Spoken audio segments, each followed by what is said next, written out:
కాశ్మీర్లో అయితే high tension నెలకొంది. అంటే ఇండియన్ ఆర్మీకి అండ్ పాకిస్తాన్ టెర్రరిస్టుల మధ్య భీకర కాల్పులు అయితే జరుగుతున్నాయి. ఇదే క్రమంలో పాకిస్తాన్ టెర్రరిస్ట్ లష్కరేలో టాప్ కమాండర్ అల్తాఫ్ లల్లీ అనే ఉగ్రవాది కూడా హతమయ్యాడు. ఇంకో ఉగ్రవాది కూడా హతమైనట్టు తెలుస్తోంది.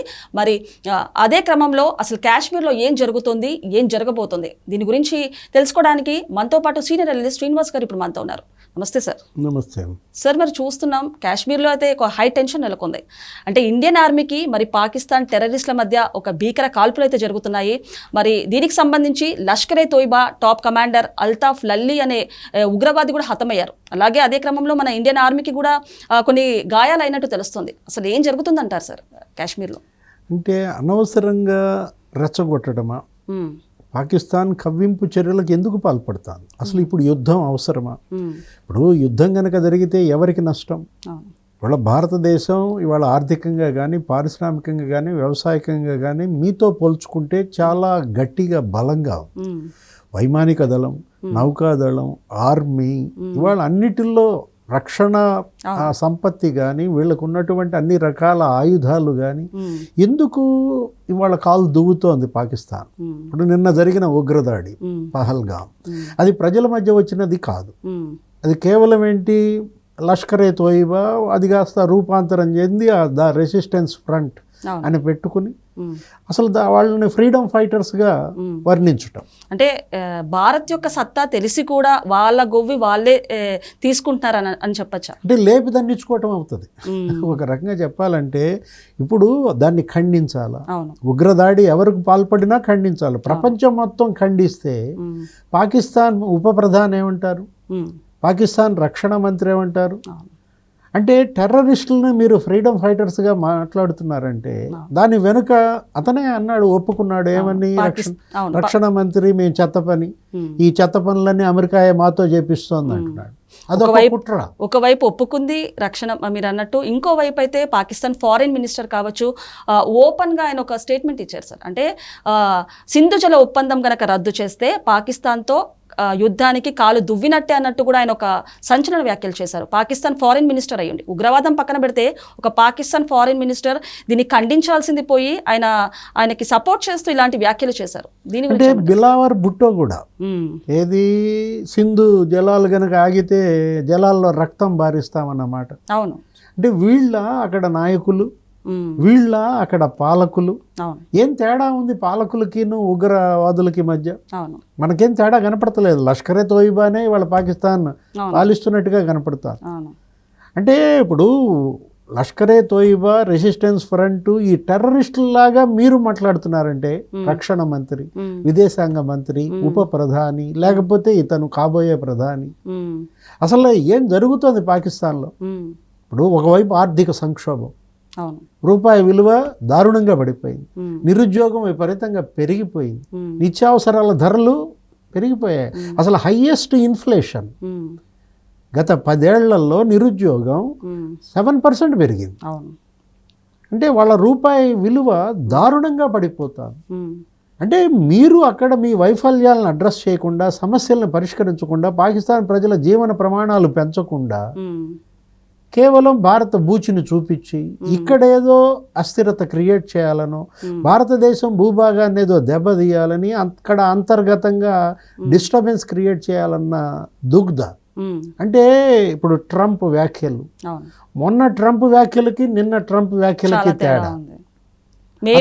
మేము ఈ భారత్కి ఇది అంటే ఖండించారు ట్రంప్ గారు కూడా. భారత్కి జరిగింది చాలా బాధాకరణమే అని చెప్పి ఖండిస్తూనే ఇంకో మాట అన్నారు, కానీ మేమైతే దీంట్లో ఎలాంటి జోక్యం చేసుకోలేము అంటూ ట్రంప్ ఇవాళ వ్యాఖ్యలు అయితే చేశారు. అంటే నిన్నేమో దీన్ని ఒక చెత్త పని అన్నాడు.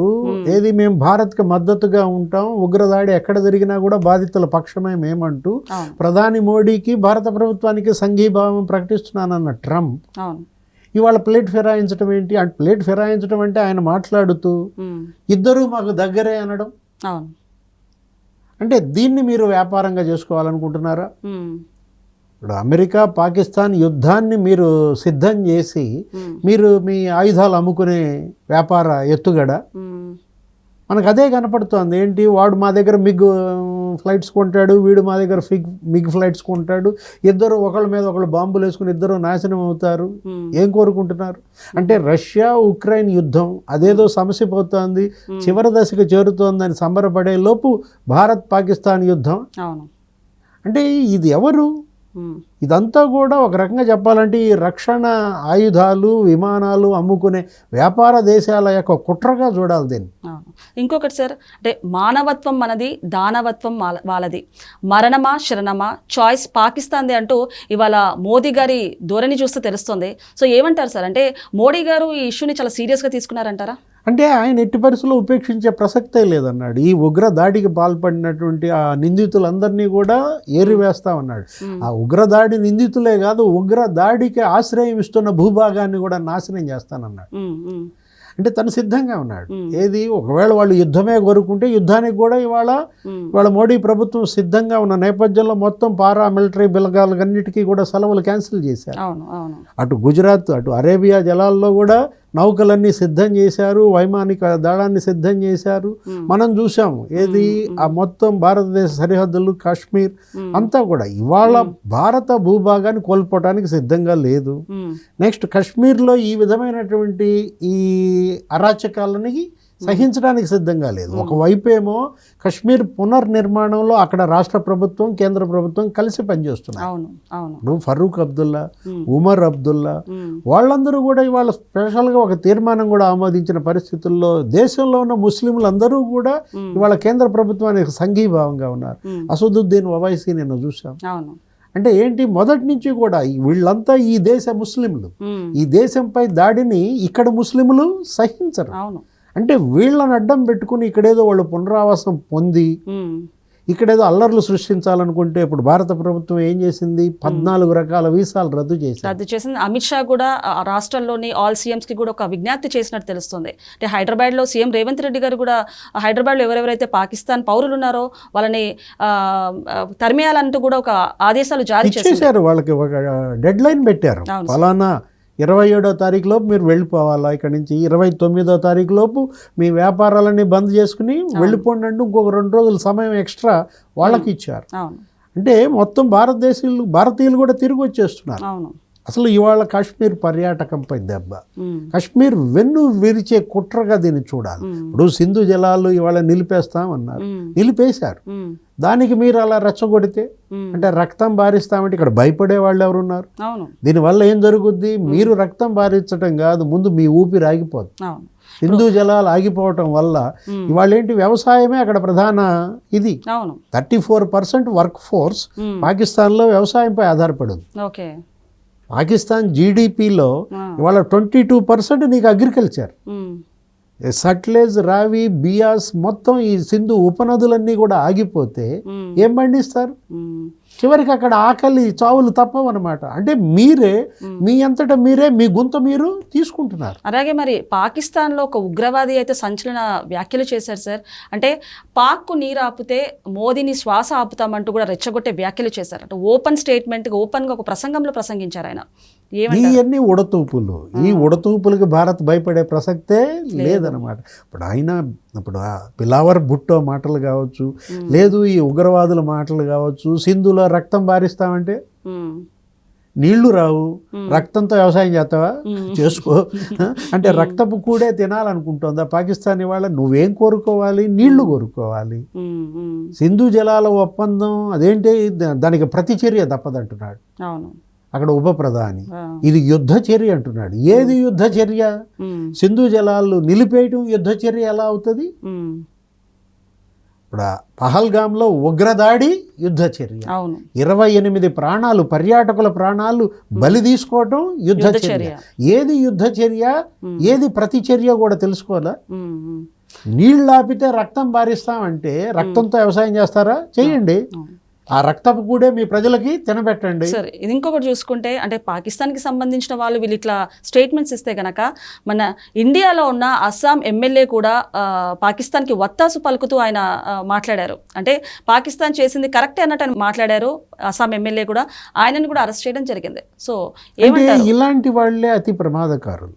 మన దేశంలో వేయాలి. అవును, ఏది ఇక్కడుండి పాకిస్తాన్ జిందాబాద్ అనేవాళ్ళు, అవును, క్రికెట్లో పాకిస్తాన్ గెలిస్తే ఇక్కడ పండగ చేసుకునేవాళ్ళు, వీళ్ళే ముందు అసలు అంతర్గత శత్రువులు. ఖచ్చితంగా. ఇప్పుడు మనం బాహ్య శక్తులతో పోరాటం ఒక ఎత్తు, ఈ అంతర్గత శత్రువులతో పోరాటం ఒక ఎత్తు. ఎందుకంటే వీళ్ళే స్లీపర్ సెల్స్.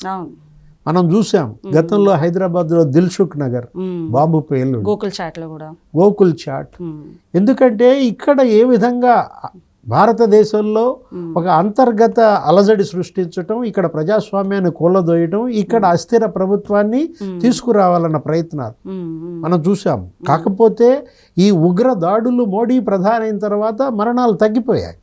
ఎక్కడికక్కడ ఆయన రూట్అవుట్ చేస్తున్న నేపథ్యంలో వాళ్ళ బీజేపీ దేని విషయంలో అయినా రాజీపడే అవకాశం ఉందేమో కానీ ఈ భద్రత విషయంలో రాజీపడే ప్రసక్తే లేదు. బయట శక్తుల నుంచి మనకి అభద్రత ఉన్నా, లేకపోతే అంతర్గత శక్తుల నుంచి అభద్రత ఉన్నా రాజీపడే ప్రసక్తే లేదన్నమాట. రక్షణ మంత్రి మొన్న కూడా అమిత్ షా, హోం మంత్రి ఉన్నత స్థాయి సమావేశం జరిపారు, అజిత్ డోవాల్. ఎందుకంటే అసలు మన సైన్యాధిపతి వాళ్ళు అక్కడ ఉన్నారు, కాశ్మీర్లో పర్యటిస్తున్నారు, అక్కడ ఉన్నటువంటి బలగాలన్నింటినీ సిద్ధం చేస్తున్నారు. ప్రజల్ని కాపాడుకోవడం ఒక ఎత్తు, భూభాగాన్ని రక్షించుకోవడం ఒక ఎత్తు, మరోవైపు శత్రువుకి గుణపాఠం చెప్పడం ఒక ఎత్తు. ఓకే సార్, నమస్తే సార్.